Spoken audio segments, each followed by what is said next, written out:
guest today is Rachel Appell. Rachel, how you doing? Doing well, Dave. Shake my hand. Good to see you. Am I Nice to saying see it you right? again. Is it Appell or is it Apple? It's technically Appell, but Apple's fine, right? And it was Appell kind is of cooler. Appell is cooler. It's German roots, right? Is it? And actually, it's kind of fun though, when I was at Microsoft, being the Apple at Microsoft. Ah, kind of a I fun hadn't really little- thought about that. Yeah, a little fun thing. So so Apple's fine too. What are we talking about today? Oh, how about like JavaScript? Oh, we should talk about, because you had the most confusing title of any session at CodeStock, maybe of any conference ever.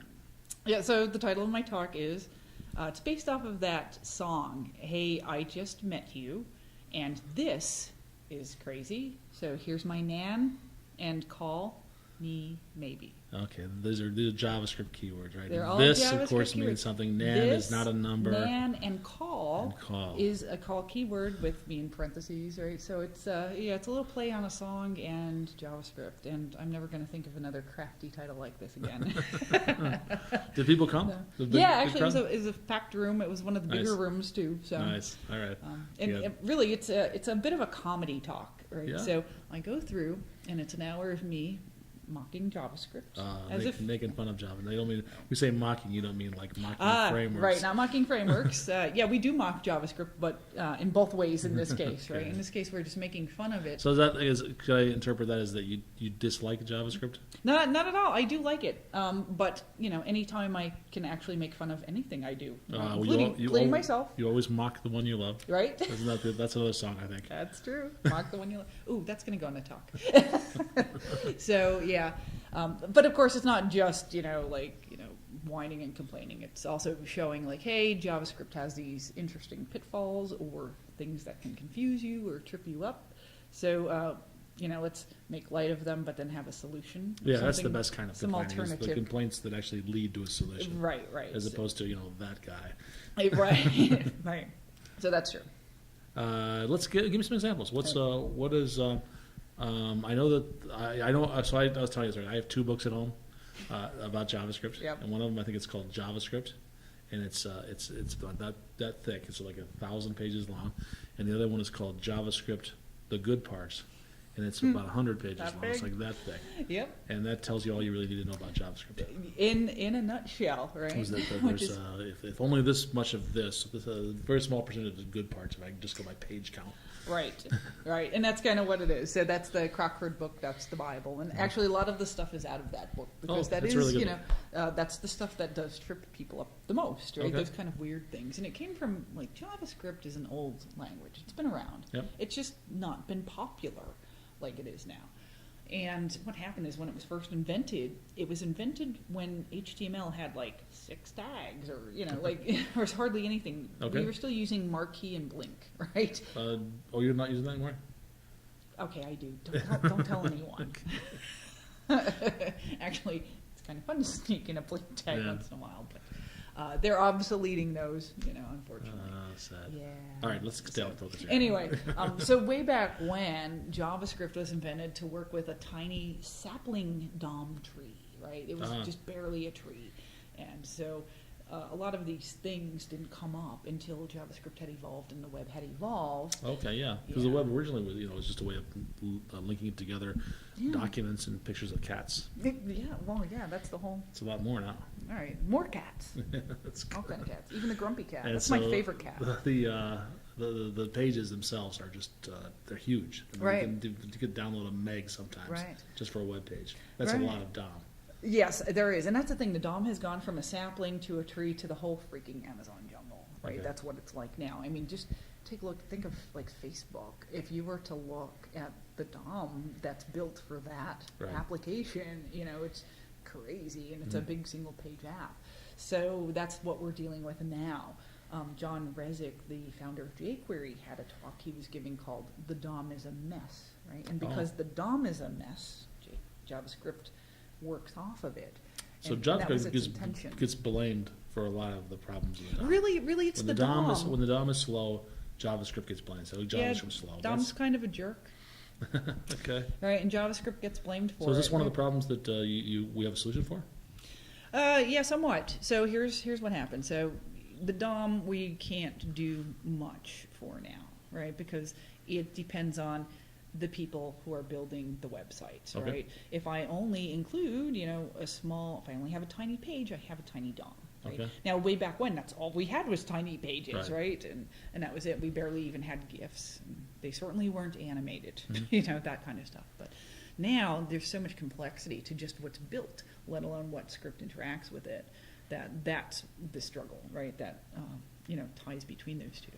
So there are things we can do. And some of the stuff I talk about are things like, just in JavaScript itself, if we're using the DOM, there's this keyword, which is part of the title of my talk. And this gives us a little bit of a problem sometimes because unlike C# or statically typed languages, those have the keyword this refers usually just to a class.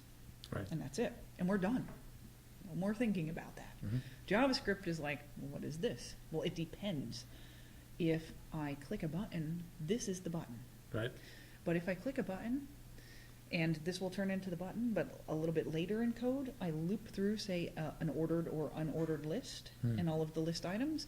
As I loop through, each list item will become this. So it'll be Right. this, then this, then this, and it keeps changing during the loop. And if you come from C#, you're not even going to think that that's going to happen. Right. Right? And then you might be referring to this inside of a loop or something, and it's not going to be what you expect. So this can be that or anything. I have been thrown by that. So Yeah. when we go into an event, right away this refers to the object that fired the event. And that kind of I can get my head around that. Right. But then, like you said, a few lines later, all of a sudden this just becomes something else. Yep. And that confused me. How do I solve that? Well, so things that you need to, this is where knowledge is power, Mhm. right? Because there's not necessarily a tool that's going to help you, Mhm. except for maybe some linters might pick this out and say, hey, you're working with this, you just might want to check. But What was it? Somewhat? oh, what's called a linter. So I'll talk about linters in a second. Okay. So for this, the knowledge is power thing is with this. So what we do is we just need to know what this turns into Okay. as this runs, and we can do this by knowing about this concept called closures. So not the language closure, but what's called a closure. What's a closure? And so a closure is when we have a function, and in JavaScript you can have a function, and you can have a function inside of a function, so you can have nested functions. So I can have function in a function in a function. I can have functions all the way down, right? So what happens is, if I have a variable in the outermost function, the function inside of it should be able to access that variable, right? Okay. And if I declare a variable inside of that inner function, where can that variable be seen, right? Well, it can be seen inside of that function, and depending on what language it is, you might be able to see it outside of that. And in JavaScript, you can. And that's what's called the closure, is when we have that availability of variables between functions or in between a function and a block of code inside of it. JavaScript has what's called function scope, not block scope. Okay. So if I declare a variable inside of an if statement, Uh-huh. inside of a function, that is nothing, right? It's not, there's no block scope. So it's just declared inside of there, Okay. but it's not block scope. So these are the kind of things to know about. So if we know that closures happen, and we can do them by this nested functions and nested blocks, then Okay. we can see when this might change into something else. So it's really just tracking it and just kind of keeping track. And you'll actually see a lot of people do this little, kind of a little pattern, and they'll say var that equals this, or var self equal this. And that way they can trap this at the start of an outer function, and then when they go into an inner function and they create this turns into something else, then they can actually track two of them. Okay, so Right, they and you can preserve access- the original this. you can and preserve the variable original. named that. And then you can actually access like a different this Okay. in a different closure. All right, that makes So sense. It's like that. So that's something that trips people up, because you just don't think about that if you came from a statically typed kind of background. Okay. So, What's some other things that other trip things, people up? now something that's not related to the DOM is just a JavaScript thing in and of itself. A very basic thing is equality, right? Oh yeah, there's equals, double equals, and triple equals. Well, Is that there's right? double and triple. Double and It's- triple, okay. So it's called technically. I guess the single is just an assignment. Right, singles and assignment. So the double equal is technically called an abstract equal. I didn't know that. Fancy What's the triple equal called? It's called strict equals or exactly equals. Okay. So the rule of thumb here, before I even explain anything, is just use the strict equals, right, as a rule of thumb. Okay. Just do that everywhere. So what happens is JavaScript doesn't do typing. JavaScript, I call it like hippie language, right? It's just kind of like, woo, let's do whatever, right? Whatever, dude. Whatever, dude. So it'll take a variable, it'll be whatever you want it to be, right? So to JavaScript, everything is just a block of stuff, just a data structure, right? It doesn't have a type.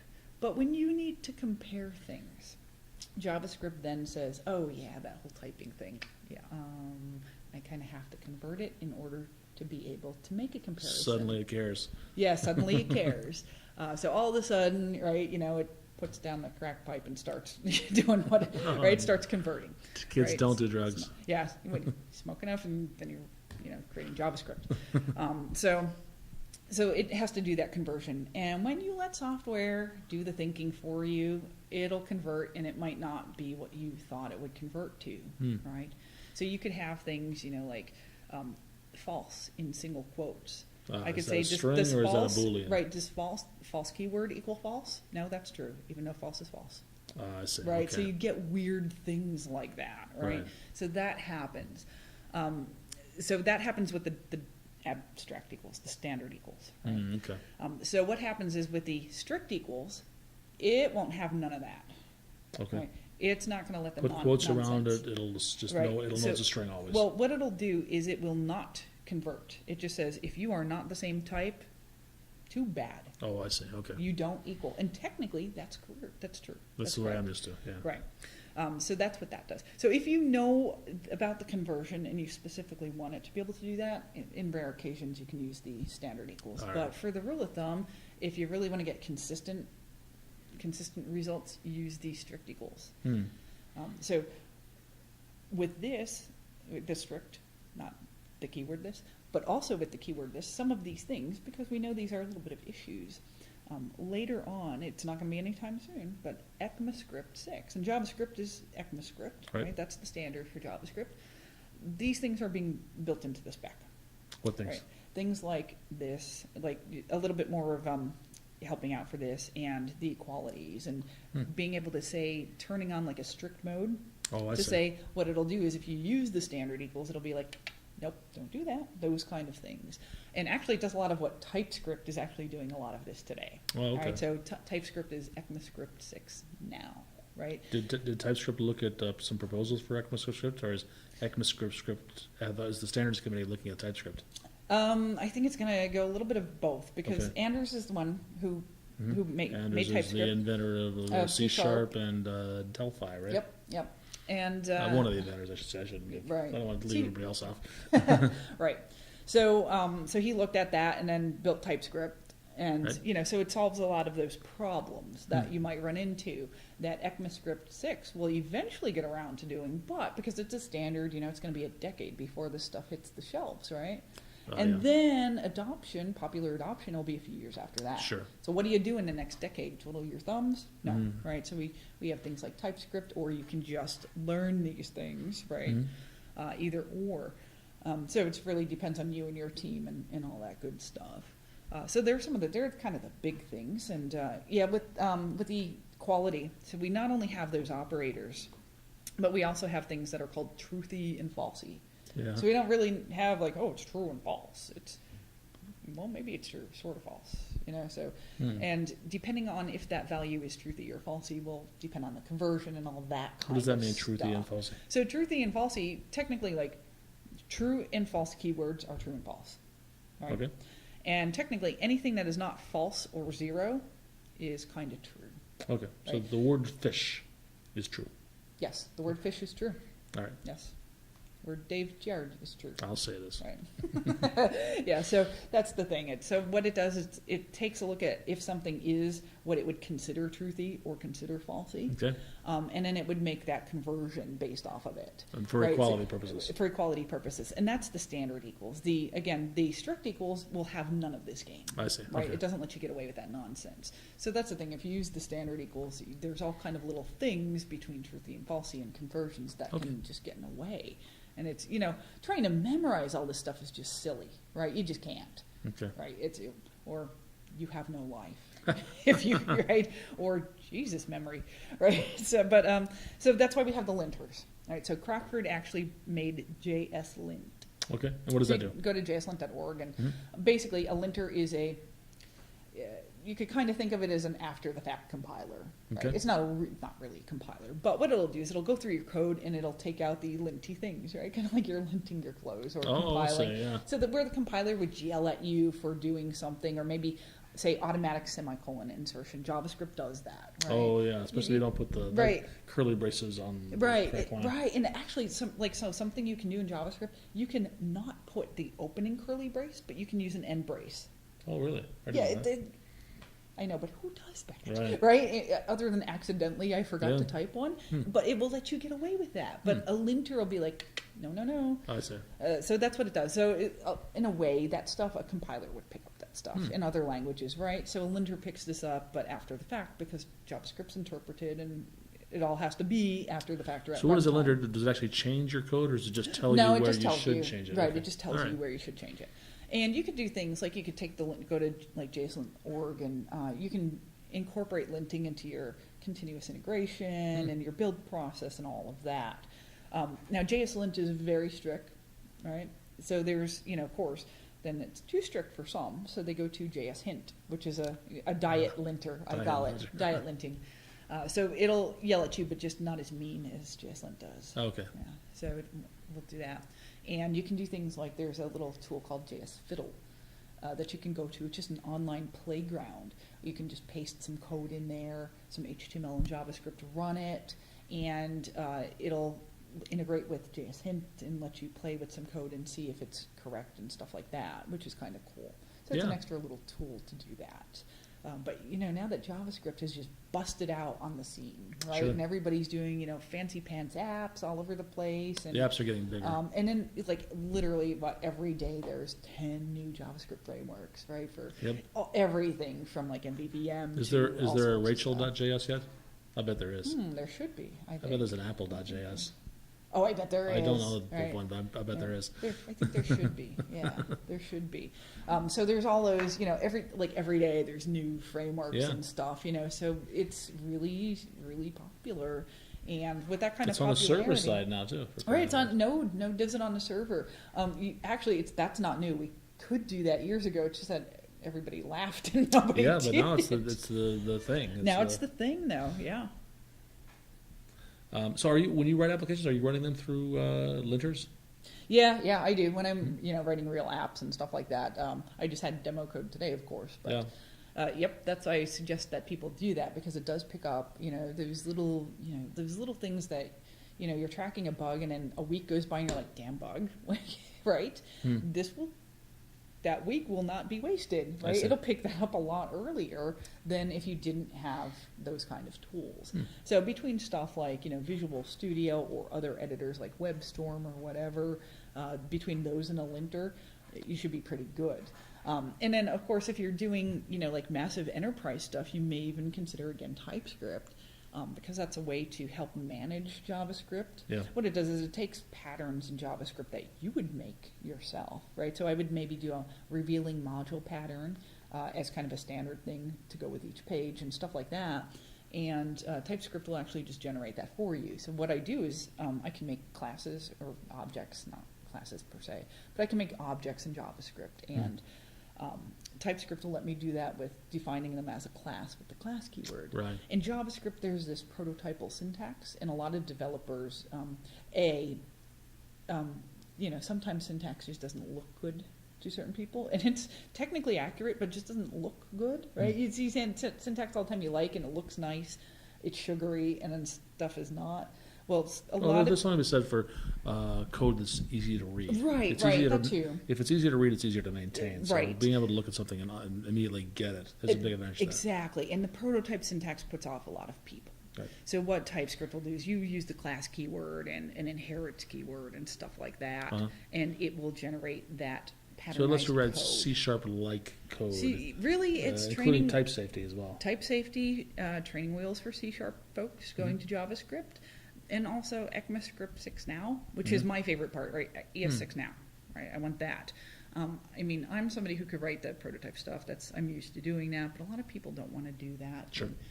And, so that's a helper there too. If you, rather than hitting all these pitfalls, I would rather see somebody lean on something like TypeScript than be writing crappy JavaScript all the time, right? So if you have a tool that will create and generate proper JavaScript that you can at least comb through and see how it's done, that helps out a little bit better.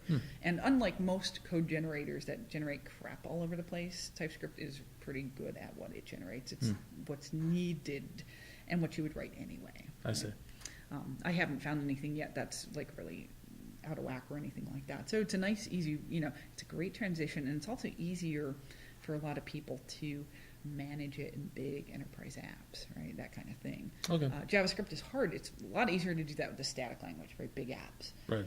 Dynamic languages and functional like JavaScript a little harder. It's it's like herding cats sometimes. Right. Things like this or the equality stuff like that popping up all the time. Sure. Or even just the errors that you don't occur until you run it. Another thing was I have a slide that I put up and it just said seems legit, and it shows a piece of code, and the code is a function with no arguments and a call to that function where arguments are actually passed in, but yet JavaScript will not yell at you. Interesting. Try that in C#. I wouldn't like that. It wouldn't let you, right? Compile I error. wouldn't even compile. You have to define the argument, right, in a statically typed language. Well, in JavaScript, you don't even need to declare arguments, but you can still pass them in. So, most people aren't going to intentionally do that, but I can see people accidentally doing that. And, sometimes the tooling, if you don't get a tool tip, you might, type a little fast and move past that or something, and those kind of things can get you. That wouldn't necessarily cause a bug in and of itself, but another developer would look at that and give it the hairy eyeball. It's probably a mistake if you do that, right? Well, it is a mistake. You basically but lose those when you pass them in. But the code will run just fine, and it won't It'll yell. just ignore it. Okay. Yeah, it doesn't even ignore it. If you pass it in, you can actually use it even if one isn't declared. Oh, I see. So Interesting. yeah. So isn't that weird, right? And you okay. can do two things. You can actually just call it by the name that you passed it in, or you can do arguments like an arguments array. Ah, I see. Arrays is another thing. There's no actual arrays in JavaScript. Really? It's just a data structure of stuff. That's it. You can actually go out of bounds. Oh, no error. We're kind of cool. Yeah, those kind of things. Yeah. Other languages crack you on the knuckles for that, Yeah. The problem is that when you do stuff like that, very often you don't intend to do it. You And don't intend to do The compiler it. kind of saves you from Right. a mistake. Yeah. It's possible you did intend to do it, but Right. Right. And that's where the linters help again, right? Okay. So they'll recognize things like that, right? all right. Yeah. So if somebody's struggling with JavaScript and they're hitting all these bad parts, where are some resources they can go to? Yeah, well, first of all, start looking for linters. Okay. That book, The Good Parts, is a good book. No, Right? that was Or quite The Bad fair. Parts. JavaScript, the good The parts. good parts. So it lists the good parts, the bad parts, the ugly parts, all that good stuff. So that's a good resource. Anything to do with patterns that you can learn about is very helpful because that Okay. helps tame it, right? Other than little things like equality and stuff, but the overall picture of using Okay. code and writing code closures, how code flows, patterns help a lot in JavaScript. So that's something. I actually write a lot about JavaScript. So Where are you writing? At rachelappell.com. That's kind of an easy, or you just, bingle me, right? Bingle. Google. Or bingle who? Bing, Google, Yahoo? Hit them all, right? I keep forgetting Yahoo's still a thing. I know. Hey, Lycos is still a thing. It's actually out there. Seriously. Web crawler? Alta Vista? I'm going to have to check and see. That'd be kind of funny if they are, right? Web crawler. So that you can go to my website, right? I write a lot about JavaScript and web development in general. So we have that, and, or crazy funny talks that people give. Like you? Yep. Where are you speaking next? I think, let's see, we're in July, so next is DevLink in Chattanooga in I'll be there. August. Awesome. Okay, And then New York City Code Camp in September. I'm debating that. There's only a Okay. couple more days before I have to decide. Oh yeah, the call closes soon. And let's see, I'll be at the VS Live conferences at the end of the year. So there's one in Orlando, and next month one in Redmond. I'll be Okay. there. So that's like kind of my lineup for the year. Excellent. Rachel, thank you so much. Thanks, Dave.